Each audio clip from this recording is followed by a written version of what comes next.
Guys, what's up? It's Dave, Mr. White LS1. Thanks for joining me today in the carburetorsuck.com garage. So it is a little chilly outside. I got the garage door shut, and it's Friday, so I figured I'd get out here for a few and just show you around a little bit where I'm at. I kind of decided on the mounting the PCM. It's not really that heavy, but you know, with it being out like that, it might put some stress on the firewall, and there's, you know, you can push on it and you can see that there's some deflection on it. So I could have put like a plate or something and mounted it to that or whatever, then it would have stuck out. And so I was kind of thought about it all week, and I'm like, you know what, I've always really wanted to mount it like on top of the engine or something, and with this tall intake, this truck intake, I can't really do that on the top, but I've always kind of thought that these bolt holes in the side, these upper bolt, I don't know exactly what they're for. I'm sure somebody will chime in and tell me, but they're just kind of wasted, you know. And so I'm like, well, you know, I got this DOM that I've been using for everything, and I had to buy 6 feet of it, so I'm going to use every single inch of it. So I built that. It's pretty strong, pretty sturdy, and then I figured I would just use this DOM, and I got these existing bolts, and they're 10-9. They're pretty strong, so it'll hold it in pretty well there.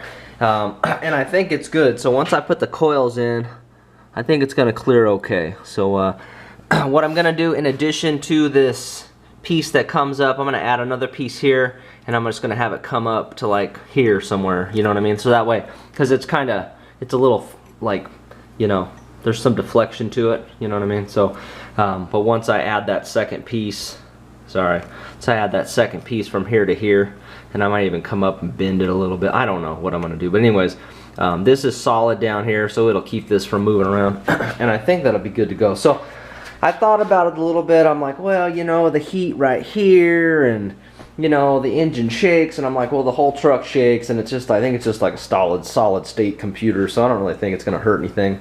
And it is up away from the manifolds. If I really feel like it's going to be an issue, I'll move it at a later time. On the K10, for a while, I was running it on the fender well, which was actually sitting right here, so it was pretty close, and I never really had an issue. Obviously, this is up higher, so or up above it, so you know, the heat will rise to it. But I don't know. I mean, these things sit in engine bays, and I don't really see it getting that hot. You know, I mean, the fan's blowing, so it's always blowing air over it. So I think it'll be all right. Yeah. So, anyways, chime in on that if you'd like. Give me your thoughts on that. All right, guys. I got my pinouts posted up here on the windshield. And basically, I know some people are just like, dude, the wiring, it's got to be hard. It's pretty easy. So basically, this is what I do. When you got the stuff pinned out that you need, you'll take a look, and like this one here, you'll see it'll say R76. So this is the pin of the plug that I took it out of. And then just go in here, R76, and it tells you IAC coil B high, so it tells you it's a intake air control. So all I do is, since this is still part of the harness, I just run it over here and plug it in, you know what I mean? And so I'm just kind of, same with the injector stuff, you know. So this one was 8, so I just got to run over here, and then when it's all done, I'm going to run it all together, loom it up, and then run it right to my plugs that with the PCM will be right here. So it's pretty easy stuff. It's a little time consuming, but you know, you spend the extra time, you save the extra money. So anyhow, so anyway, so like this one here, so this is injector B44. So B44, what does that say there? It says injector 4. So this is broken off, but I still have the little connectors here, so which is cool. So I can take, so let's see, 2, 4. So I can take this one off and I can pin it, and you can see the wires are the same color, so that's pretty groovy. And then I'll just pin them in there, and I'll have a connector. So I think I should be good to go on my injectors. And then just remember, pink is just hot. So that's all you need to remember with that. All my injectors except 2 and 4 And then looking through this, it looks like I'm missing, let's see here, I'm missing the crank, the mass airflow, intake air temp, and then the knock sensor. I can just connect those. I have those. I need to connect them. So if I can go find a plug, I will. So I'll probably need to go find a plug for that. So crank, MAF, knock, IAT. And then, so what I'll probably do is just head out to the wrecking yard, you know, see if I can take one out of a harness. I don't know. I might just go pick up another harness, just see if it has that stuff. You know, it's worth spending the 27 bucks, because I need the plugs anyways. I actually have a plug that'll work for the crank sensor, but I do need those other ones. So I'll probably go out to the wrecking yard, do a little recon mission, see what I can find. Alright, here's the Chevy section. I just need to find one that's the right year. Alright, I'm still on the hunt. Most of the LS stuff is like this. You know, you got the ends of the harness, and then everybody's cut it off for the engine harness. So I'm just looking around. Hopefully, there's a bunch of trucks here, but hopefully I'll find something that's kind of a little bit more intact. If not, then I'll just pull bits and pieces off of other engine harnesses. So we will see. That old square right there. Man. Most of the regular stuff, I mean, it's got everything there, but if it's LS, it's gone through, that's for sure. Went out to the wrecking yard today, and this is what I got. I was just gonna try to find another complete harness, but it really, it just wasn't there. There was like several LS trucks, but they were just like picked over, and the parts of the harness that were there were just like, you know, like the stuff for the lights, and most of the engine harness stuff was cut out. I found one that was it was kind of there, but it was still missing stuff. So yeah, but what I ended up getting, I needed a crossover tube, so I got this sucker right here. Let's see what else we got here. I found this ground cable, and I just grabbed it because it looks like it's in good shape, and I don't know, you know how expensive these cables are when you gotta buy them, so depending on where I put the battery, maybe it'll come in handy. I don't know. But anyway, so then on an S10, I walked by an S10 and I remembered that I had got this stuff off of an S10. I actually used this in the K10. Actually, what I do? I used it in the K10, but I had it in the K5, and what I did is, for my lights, so my highs and my lows, I ran them through these relays, because you can just, it comes with a nice little, just a little bracket, I guess, but you know, you can kind of mount them anywhere. And I think that they're like, I have to double check, I think they're either 30 or 40 amp relays, so they'll really like power, oh excuse me, they'll like power like whatever you want, you know what I mean? So, but anyways, so they'll work out. Like this one here, it's got a pretty big feed wire. These ones have a little bit smaller wires, so we'll have to fix them up though. But anyways, and I think I have a couple extra of these relays that I can use, so if I want to add another one. But anyways, I think those will work pretty good to power up some stuff. Maybe I don't have to use a big giant fuse box, or you know, like a fuse relay box. Maybe I can just get away with 4 of those. And yeah, so we'll see how that works out. In addition to that, like I said, I couldn't really find the where's that sucker at? I couldn't really find the like the whole harness, so I ended up having to cut some plugs. I think that's all I got. I was out there for, I don't know, probably about an hour and a half. I got an IAT sensor here. I'm gonna have to do a little bit of splicing, like on the crank sensor and stuff like that. I'd really like to not have that spliced, but I know that people extend these harnesses all the time, and you know, they butt connect them or whatever, and it seems to work okay. So most of my harness is okay. Some of it I'll have to connect, and that's okay. I typically like to not, but since you know, I don't really have access to a complete harness, and I don't want to frickin' spend 300 bucks on one, yeah, we'll just make it work and just do a good job, and it should be just fine. So anyways, that is my my little score today. Let's see what I spent today. I spent Where's my total at? There it is. 21 bones. So that's pretty good for the crossover tube and the cable and my little ends and the relays. So yeah. Alright, getting up in here a little bit. I've looked through some stuff. Haven't really gone too far, but it looks like I got the wrong crank sensor plug. I ended up getting a MAP sensor plug. Now I got a couple of those. And but I did get the MAP is correct and the knock sensor. So that's what I got going on here. I'm just, like I said, I'm butt connecting them. I don't know, I've used, and I know that there's a debate, should you solder, should you butt.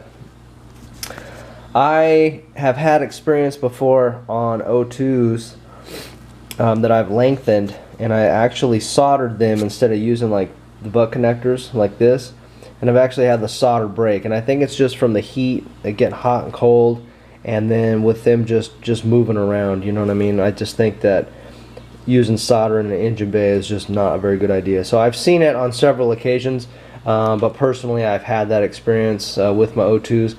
And I figure if you get a good connection with this, then you're in pretty good shape. And so typically what I do is, this butt connector is good for this size wire, and when you get to this smaller wire, what I typically do is, you can see how it's, let's see if I can macro mode it. Let's see if it'll macro. It's not macro, but you can see that there's like several layers. So there's like a larger, like 1/4 inch heat shrink, and then I use smaller. I don't exactly know what size it is, but it's like this size here, and so I have a lot of it. So what I'll do is I cut it in these little pieces and then I'll slip a couple of them over, and then that way when everything's shrunk down, there's a, you know, there's a seal. So let's see, maybe macro mode will work here. Let's see. I don't know, it's not going to macro mode, sorry guys, but you can see a little bit there how I do it. On this side I didn't as much, but I still was able to get that down. But so anyways, that's how I'm going to be doing it, and I don't really see an issue. Alright, slow going today so far. I wired up the MAF and the IAT. Well, actually I just extended the wires to it. I still need to get a plug for the IAT. So I pulled that out of an S10, and I don't know, I thought that I had the connector already, so I'll just pull. I gotta run out there anyways, probably next weekend. I want to get a couple of those bus bars that are on like the 90s, full sizes. I kind of have them on the K10, I don't know if you recall, but anyways, they have like 5 studs hanging out of them, so I like to get them, and they work really good for distribution blocks, for grounds, and for hot. And then on my crank, I was like, you know what, screw it, I had this connector here, and it plugs in, so then I wired it up accordingly, so that should work out. Kind of got it the way I want. I used a lot of these little zip ties, and basically it's just, they're probably, most of them are going to come off and I'll redo it, but it just really helps with shaping the harness the way you want. And then if I don't like it, I can cut them and redo it. All these pink wires, this is so this is the coils plus the injectors over here, and then this is the O2 sensor. Sweet talk the wife into ordering me one of these actions, so I'm going to use this as my little fuse panel. Let me open it up here.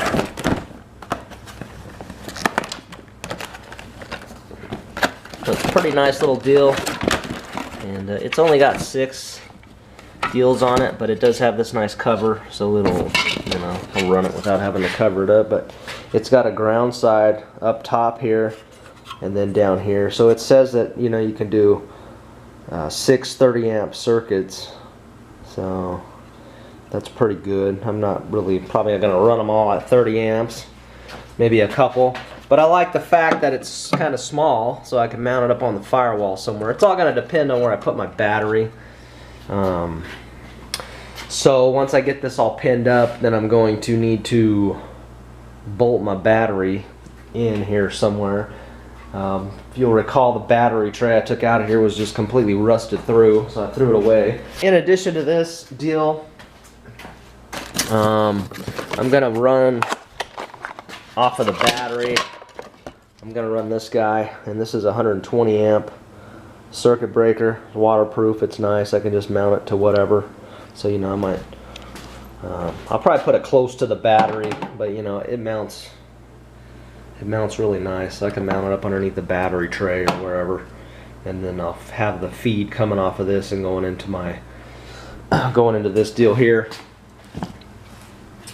And then so it should be able to feed 120 amps, should be able to feed the cab and the lights and stuff. And I'm not running fans, so you figure the fans. I mean, I figure the fan draw, and I know it's not that much, but there's a lot on startup, so I figure, you know, like 30 amps a piece, which is probably not accurate, but that's what I allocate for that. And since I'm not going to be running those, then I'm going to have a lot of extra amps to spread around. Just, there's so much to do, man. I mean, I couldn't imagine a frame off. Man, I don't know if I have enough patience for that. But anyways, you can see how much lift I'm going to have. Should be pretty good. Definitely going to trim that front fender. I'm sitting down now, so I'm getting kind of tired. It's like I just came out here and stared at some stuff for a while, and I was like, yeah, you know what? Maybe I'm just done. Maybe I'll hit it tomorrow. I think that sounds like a better idea. Alright guys, well I think I'm wrapping it up here. I think I'm going to wrap this video up right here. This is just basically where I'm at here. I've hung the fenders and the core support and put the radiator in. Goofed off with this battery tray for, I don't know, I think I sat out here for about 15 minutes drinking coffee and just looking at it and realizing that I'm probably just going to go to the wrecking yard tomorrow and get the one for the truck, since there's a gazillion of these trucks sitting out in the wrecking yard, and then saves me from hacking up that one and making it work or building my own. You know what I mean? I could, but why really? I'm not doing anything fancy, just mounting the battery. And that's a good location for it right there. I mean, I don't really see no reason to move it or do anything else with it for right now. You know, maybe later on when I feel the need. And then that's it. I got a lot of stuff pinned. Still have to pin a few more things and figure out where it's going. I'm gonna get my engine bay wiring harness back in there, wire it into the relays that I need, and we'll be good to go. So it's coming along. Engine still needs to come out. I got everything I need to finish it up and get it ready to go from oil pan to intake. So I'll get going on that soon, hopefully. But this weekend I'm just focusing on wiring, engine wiring. And every time I come out here, it's like, oh, I want to get on it, but I don't know, I get sidetracked in my head, and I want to like hang fenders and stuff. But I think it's important to just mock it up. I don't know.